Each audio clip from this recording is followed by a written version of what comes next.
आज की ये जो बैठक हुई ये बहुत ही ठीक ढंग से सभी पार्टियों ने मिलके चलाया। इसका उद्देश्य क्या था ये तो उद्धव ठाकरे जी ने कहा है और हम इसकी कोशिश बहुत दिन से कर रहे हैं। जब मैं बेंगलोर में था उस वक्त भी जो वहां पर मीटिंग हो गई थी, इससे पहले पटना में हो गई थी, उसके पहले तैयारी के लिए हमने मेरे घर पर भी राहुल साहब और नीतीश साहब, तेजस्वी और हमारे पवार साहब सभी मिलके एक बार बात किए। उसका एक ढांचा बना। उसके बाद जो नीतीश साहब के पटना में पहला मीटिंग हुआ, उस मीटिंग में एक एजेंडा तय करने की बात हो गई और उसके बाद में बेंगलुरु का हुआ। अब यहाँ पर मुंबई में आज सभी लोग मिलके अपनी बात को रखे और खास करके सभी को एक ही, सबका उद्देश्य एक ही है कि महंगाई को कैसा कम करे, इसके लिए कैसा लड़े, अनएम्प्लॉयमेंट के लिए कैसा हम लड़े। और इतने प्राइसेस जो बढ़ रहे हैं पेट्रोल और डीजल के, और खास करके मोदी जी हमेशा 100 रुपए बढ़ाते हैं, 2 रुपए कम करते हैं। अब पेट्रोल की, एलपीजी की जो दाम थी वो मोर और लेस डबल हो गई, लेकिन उन्होंने उसमें से सिर्फ 200 रुपए कम किया, यानी 700 बाकी रहा। यानी पहला जो 55 रुपए में एक सिलेंडर मिलता था उसको उन्होंने अभी भी 70 रुपए में ही 70-75 में रखा, यानी कोई कम नहीं हुआ। पहले जो था उससे ज्यादा बढ़ाए थे, उसको थोड़ा कम कर, लेकिन इससे लाखों रुपए उन्होंने कमाया। ये तो गरीबों से चोरी कर दिए और गरीबों के जो काटे और लोगों को दिखाने के लिए 100-200 रुपए कम करना और कहना कि मैं गरीबों के लिए काम कर रहा हूं। मोदी साहब गरीबों के लिए कभी भी काम नहीं करेंगे, ये यकीन मैं दिलाता हूं, क्योंकि उनकी हमेशा यही रणनीति रही है कि गरीबों के खिलाफ काम करते हैं। बड़े बड़े उद्योगपति के साथ वो मिलजुल के चलते हैं। और यहाँ पर तो कल ही एक रिपोर्ट आपके सामने राहुल गांधी जी ने रखा था, अडानी की संपत्ति बढ़ गई कैसी, बढ़ाए कौन, और कैसा आज कम से कम 75,000 करोड़ रुपए गरीबों के जो पैसे थे उनके जेब में कैसा गया, ये सारी चीजें उन्होंने बताया। तो ये जो है, इसके खिलाफ लड़ने के लिए जो बड़े बड़े सरमाएदार है और उनको जो पैसा जा रहा है हमारा गरीब का, तो उसको रोकने के लिए इंडिया जीतना जरूरी है। और इंडिया जीतने के लिए ही इस मंच पे सभी लोग बैठे हैं।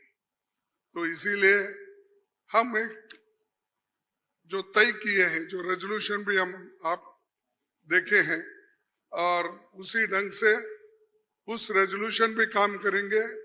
हर जगह मीटिंग करेंगे, हर स्टेट कैपिटल में हम जाएंगे और जो ये मुद्दे हैं, इन्फ्लेशन का हो, अनएम्प्लॉयमेंट का हो, हर चीज की जो बढ़त हो रही उसका हो, और ऑटोनोमस बॉडीज को सत्यानाश कर रहे हैं और चाहे ईडी, सीबीआई, विजिलेंस, हर एक ऑटोनोमस बॉडी का मिसयूज कर रहे हैं। ऐसा कभी नहीं हुआ। मैं भी मोर और लेस शरद पवार जी साहब के बाद मेरा नंबर लगता है। मैं भी 55 साल से पॉलिटिक्स में हूँ और 52 साल से एमएलए, एमपी, राज्यसभा का मेंबर हूँ। मैं ऐसा नहीं देखा, कोई ऐसा चीफ मिनिस्टर किया नहीं ऐसा। लेकिन आज मोदी सडनली और एक बात की कि बिजनेस एडवाइजरी कमेटी को नहीं पूछे, अपोजिशन लीडर को भी नहीं बुलाए, किसी को बुलाए बगैर वो पार्लियामेंट का डेट देकर स्पेशल सेशन बुला रहे हैं। अरे स्पेशल सेशन, मणिपुर जल रहा था तो आपने नहीं बुलाया, कोविड के वक्त नहीं बुलाया, जब आप चाइना अपनी जमीन हड़प कर ले रही है, कब्जा कर लिए, उसके लिए नहीं बुलाया। लोग तंग और तबाह इसमें ये हमारा नोटबंदी के वक्त परेशान थे, माइग्रेंट वर्कर परेशान, उस वक्त नहीं बुलाया। जब जब मुल्क अपने मुश्किल में रहता उस वक्त उन्होंने कभी नहीं बुलाया। अब क्यों बुलाए मुझे मालूम नहीं, आज का एजेंडा क्या है उनका मालूम नहीं। तो ये देश चलाने की रीत नहीं है, ये आहिस्ता आहिस्ता डिक्टेटरशिप की तरफ जा रहे हैं। और ये ध्यान में रखना चाहिए कि कभी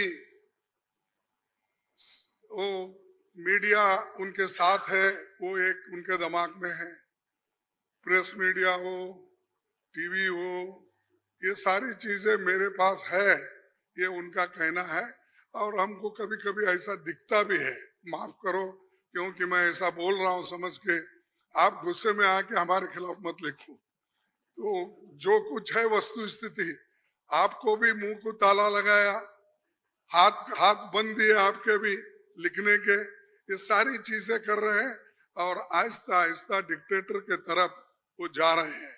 तो हम इसके खिलाफ लड़ने के लिए, उनके विचारधारा के खिलाफ लड़ने के लिए, उनके जो कुछ भी ये करप्शन, बड़े करप्शन, उनके जो इंस्टीट्यूशनल करप्शन होते हैं, ऐसा छोटा मोटा करप्शन वो नहीं करते, लोगों को नहीं दिखना वो पूरा।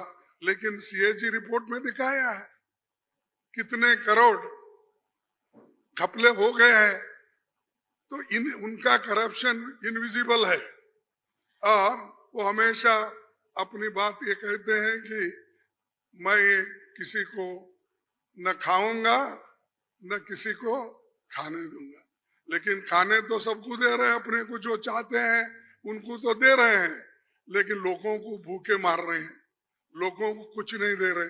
तो इसके लिए हम आवाज उठाए और उसके तहत हम काम करना है। आगे भी हमारी कहाँ मीटिंग होगी हम तय करने वाले हैं, जल्द से जल्द वो भी मीटिंग होगी। और बाकी के जो विषय हम आपके सामने रखे मुद्दे, उनके ऊपर हम लड़ते रहेंगे। वो डराने की कोशिश करते हैं, हम डरेंगे नहीं, ये हमारा वायदा है। और हम हमेशा लड़ते रहेंगे और जीतते रहेंगे।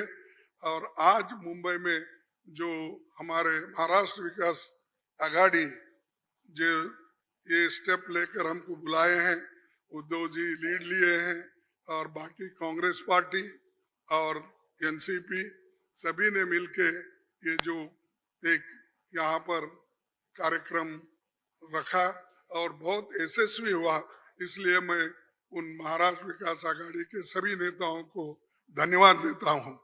और आप सभी को भी मैं धन्यवाद देता हूँ, क्योंकि आगे की और भी मीटिंग्स है, वो डेट टाइम सभी बताएंगे। और कहाँ कहाँ मीटिंग हमारी होगी, बहुत से 5-6 जगह पब्लिक मीटिंग होगी, वो भी हम आपको बताएंगे और काम करते रहेंगे और मजबूती के साथ काम करते रहेंगे। इसको ढीला करने की कोशिश मोदी जी कितना भी कोशिश करे, हम वो डरने वाले नहीं है। इसीलिए मैं इतना ही कहूँगा कि उन्होंने तो हमेशा मोदी जी झूठ बोलते ही रहते हैं, लेकिन लोग उनको सच समझते हैं। लेकिन अभी भी मराठी में एक कहावत है, खोटा बोला पण रेटून बोला, तो ऐसा उनका है। इसीलिए सब झूठ बोलते जाते हैं, लोगों में भ्रम डालते हैं, तो वो सबको हमको एक्सपोज करना है, हम करते रहेंगे। धन्यवाद। Welcome to K-Mall, a premium project by Kaleen Group. K-Mall is in the heart of Kolkata's electronic, garment and lifestyle hub, Khidirpur. K-Mall, which is designed as a world-class mall, is the outcome of endless effort of our experts, combined with modern superb techniques and new-age design. Book now